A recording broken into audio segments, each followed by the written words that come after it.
Olá, hoje a gente vai falar de empreendedorismo e associativismo aqui em Novo Hamburgo. Meu convidado de hoje é feliz, detalhistas e sem muitos rodeios, ele vai direto ao assunto. Natural de Porto Alegre, filho da dona Marta e do seu Osvino, é bacharel em economia e tem MBA em gestão. O marido da Valéria possui um currículo formidável, tendo trabalhado em consolidadas empresas do país. O pai da Cibele e da Amanda atuou por 12 anos no Rio de Janeiro e foi responsável pela implantação do setor de corte a laser na Máquinas Kiel. Hoje teremos uma conversa de peso com Marcelo Lauxan Kiel. Marcelo, seja muito bem-vindo para essa conversa de peso. Prazer te receber aqui. Bom dia, eu tenho um prazer é todo meu, estou à tua disposição para tu precisar de mim. O que a gente não colocou aqui nessa apresentação é que tu é o mais novo presidente eleito da nossa CI. Exatamente. Pronto para tomar posse agora em seguidinha? Na verdade, dia 18 de outubro tem a diplomação. A diplomação, a posse a partir de 1º de janeiro. A partir de 1º de janeiro. Até lá, o meu xará, Marcelo Clark Alves, continua tocando as coisas lá. Nascido em Novo Hamburgo, qual é a tua lembrança de infância mais remota? Na verdade, eu nasci em Porto Alegre. Nascido em Porto Alegre, desculpe. E vim para Novo Hamburgo com 7 anos, né? Isso. E a minha lembrança mais remota, eu morava do outro lado da faixa, né? E aos domingos a minha mãe me dava uma moeda, eu atravessava a faixa para comprar o picolé chamado Tostão. Era muito legal. A gente às vezes pensa em que ser feliz precisa muita coisa, mas na época isso era felicidade para mim. Tu saiu do Vale bastante cedo, né? Bastante jovem, trabalhou, teve experiência aqui em empresa de serviço, empresa de comércio de couro, né? Isso. Depois componentes para calçado, depois tu trabalhaste como revisor no Grupo Sinos. Exatamente, 2 anos de Grupo Sinos, uma baita de uma experiência, né? E aí tu foi para o comércio. Na verdade, em 87 eu saí do Grupo Sinos e fui para a De Pascoal, aqui em Novo Hamburgo, como vendedor. E depois de um ano passei a supervisor de loja, que era espécie de subgerente, cuidava do varejo. E em 89, uma parte, eu tirava férias, botava a mochila nas costas e ia andar aí pelo Brasil, né? Em 89, numa dessas minhas andadas, conheci a minha esposa, Valéria, e conversa vai, conversa vem, bom, vamos juntar os trapinhos. E aí eu achei que eu me adaptaria melhor no Rio de Janeiro, e conversei com a De Pascoal e tinha vaga lá, me mandaram para... Ela é carioca? Ela é carioca, e as minhas filhas são cariocas também, né? Nasceram lá. Aliás, um bom tempo de Rio de Janeiro, né? Eu fiquei 4 anos no Rio, pela De Pascoal, voltei para Porto Alegre na De Pascoal, e aí saí da De Pascoal em 95, e aí fui trabalhar na Paquetá Calçados como gerente de loja na Rua da Praia, em Porto Alegre.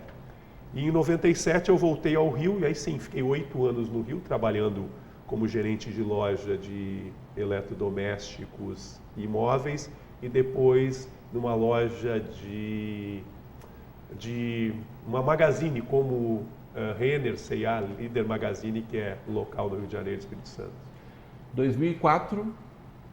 A volta. A volta a Novo Hamburgo. Exatamente. Para trabalhar na empresa da família. Isso. Teu pai é fundador da Máquinas Kiel, uma empresa que orgulha os hamburguenses, que ao longo desses 55 anos soube se reinventar constantemente diante de todas as crises e tantas empresas gigantes que tombaram no meio do caminho, né, Marcelo? Isso é verdade. O meu pai sempre foi um visionário, né? Hoje ele está com 85 anos, mas ele sempre estava pensando o que ele podia fazer diferente do que o mercado estava fazendo, né? Então, ele começou como representante de máquinas alemãs e italianas nos anos 50, máquinas para a indústria de couro e calçado, e a coisa foi avançando que em 62 ele começou a fabricar máquinas também, né? E dali foi um pulo que ele viu que esse era um nicho de mercado que seria muito interessante, que logo depois começou a questão de protecionismo, etc. Então, ficou caro trazer máquina lá de fora e ele começou a fabricar. Apoiou a indústria nacional. Exato. Né? Aí depois entrou, nos anos 90, entrou na parte de fabricação de móveis, de estilo. Que é um segmento que vocês têm até hoje. É um segmento que né? nós temos, e depois a prestação de serviço de corte a laser, ele foi o grande pai dessa ideia, né? E fora a questão das máquinas com tecnologia mais avançada que nós fabricamos hoje, que foi também ele quem deu todo o apoio quando se começou e hoje é algo consolidado dentro da empresa e é uma inovação atrás da outra. Economista de formação, com essa experiência fantástica de varejo que dá uma noção maravilhosa de relacionamento com o cliente, de construção de clientela, né? Mais porque é no monte, né? E muitos problemas sempre a cuidar. Isso é verdade. O que disso tu levou para a Keel e está levando a partir de agora para a SEI? É interessante, nos anos 80, quando eu entrei na faculdade, eu entrei para fazer psicologia. Eu fiz 3 semestres de psicologia, na época eu estava no jornal, e depois, quando eu fui para a De Pascoal, o horário começou a rarear, eu ainda fiz um semestre de filosofia para não sair da faculdade, e aí depois o comércio me engoliu, né? Mas, aí quando eu voltei para a indústria com mais tempo, bom, quero voltar a estudar. O meu foco não era mais a psicologia, embora eu adore o assunto, né? Então fui para a economia, que mistura parte de números e também parte de gente, né? E aí ali eu me achei realmente, né? Foi muito bom. E o que eu trouxe para o meu dia a dia profissional?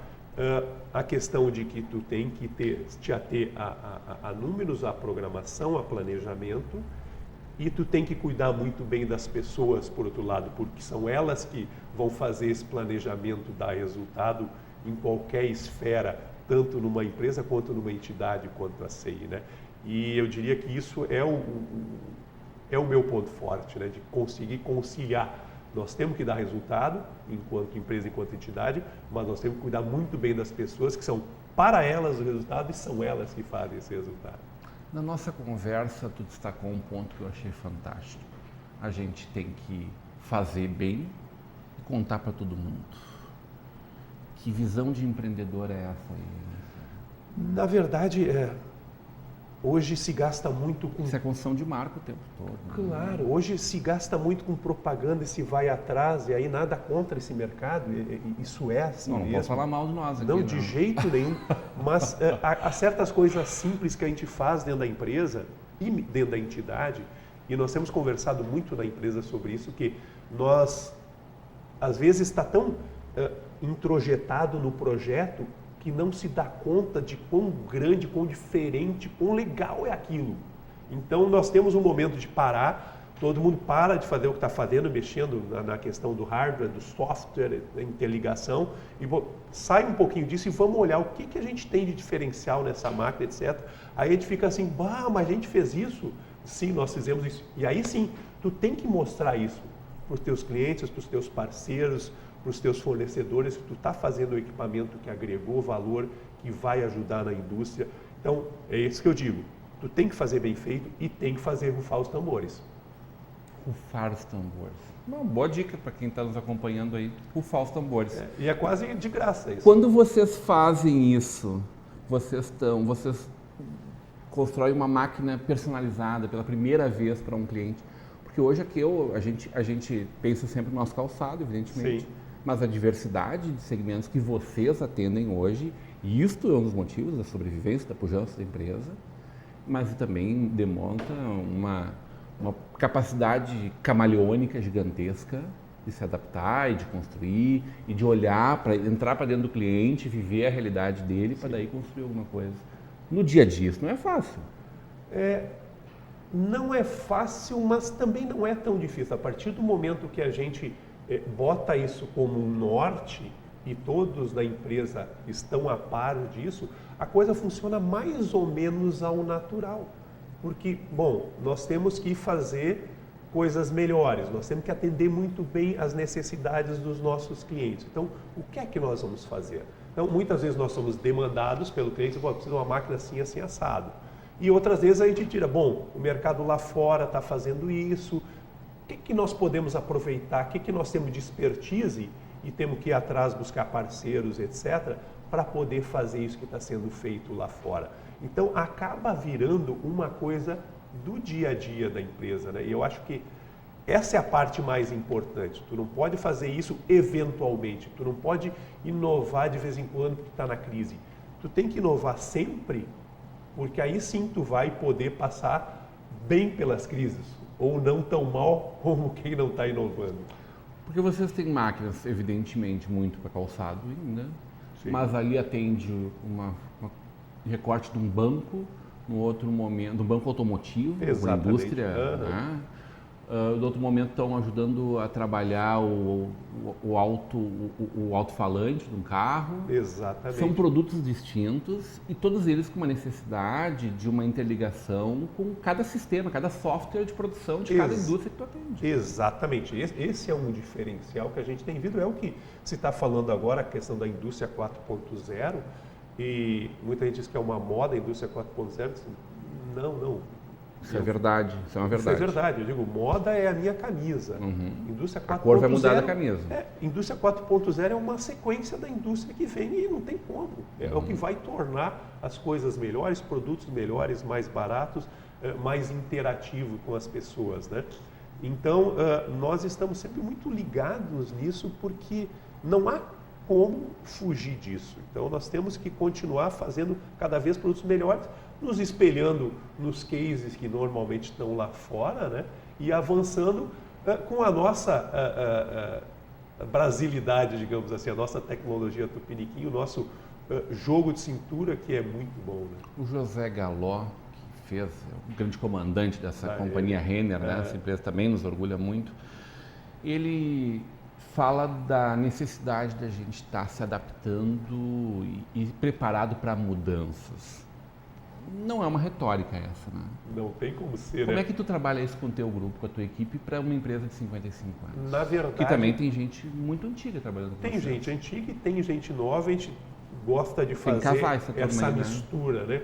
Às vezes dá aqueles conflitos entre os baby boom e a geração Y, mas a gente tem que trabalhar porque, na verdade, esses conflitos ajudam a empresa a seguir em frente. Claro que tem que saber trabalhar, né?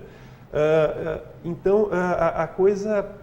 Para nós é muito simples, né? As pessoas sabem o que tem que fazer e vão no dia a dia trabalhando dessa forma. É como eu disse, é simples. A partir do momento que uma empresa como nós vê mudança, a única coisa que se pode esperar é que as coisas mudem. É a única coisa. Vai acontecer. Vai acontecer. Não sofre, te prepara. Exatamente. Então, vai mudar? Legal. Como é que nós vamos estar quando mudar? O que nós podemos nos antecipar essa mudança para colher os melhores frutos quando ela vier, né? E ela nunca é de uma vez só, ela vem vindo, né? Não, isso é um fluxo, né? E nunca para. Por isso eu digo, tu não pode decidir, hoje eu vou inovar. Vai inovar em quê, cara pálida? Quero saber dessa mudança de vida aí. Como é que é essa chegada à ACI? Qual é teu principal desafio à frente da entidade? Na volta do intervalo. Ok. Hoje numa conversa de peso com Marcelo Lauxenkel.